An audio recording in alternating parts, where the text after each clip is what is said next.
Court today took up the matter with regards to the future of over 23 lakh students, the NEET examinations matter, the petitions which allege high irregularity in the NEET examination that had taken place. And in fact, the topmost court of the country had some certain strong observations to make. This was, remember, a bench headed by the Chief Justice of India, Dr. Justice D.Y. Chandrachud himself, that was hearing this particular matter and had an observation to make that if at all there are large scale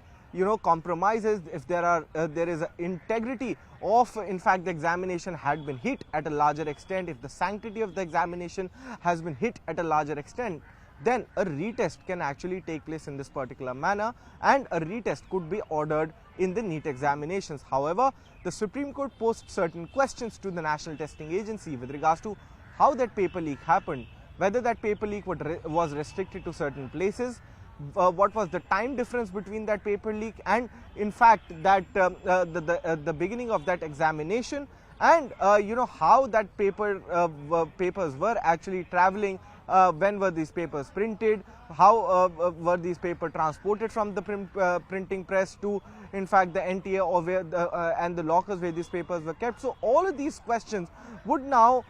would have to be answered by the National Testing Agency, after which the Supreme Court would be deciding as to whether there is a large scale discrepancies that have occurred, that there have been discrepancies at the systematic level or not. And after considering all of those aspects, the Supreme Court will decide as to whether or not in fact a retest can actually be ordered. In fact, the Supreme Court asked the government to actually take the help of the cyber fraud investigation unit of the Ministry of Home Affairs as well, in order to create in fact a data analysis module so that they can judge as to whether or what has gone wrong with this particular examination. And in fact the data analysis of the results of various people can also be ordered with regards to know as to whether or not the students were actually capable, or was the paper of this year was really easy so that a full mark can actually be scored. So all of these questions would now be answered by in fact the National Testing Agency and in fact the Government of India by Wednesday at 5 p.m. and the hearing in this matter would continue on July 11th, that is the Thursday. In fact, the Central Bureau of Investigation, which is investigating the cases pertaining to the paper leak,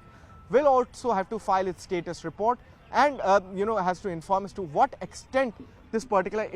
investigation has reached and what has actually happened and how these papers actually leaked. Not only this, the CBI will have to file a status report by the same deadline, and the Supreme Court would then be hearing the matter on Thursday. But the real question that actually remains at this particular point of time is whether or not a retest would be ordered, and in fact what would be happening to the future of these 23 lakh students who appeared for one of these most prestigious examinations in the country, which decides the future, in fact which decides as to who would be your future doctor.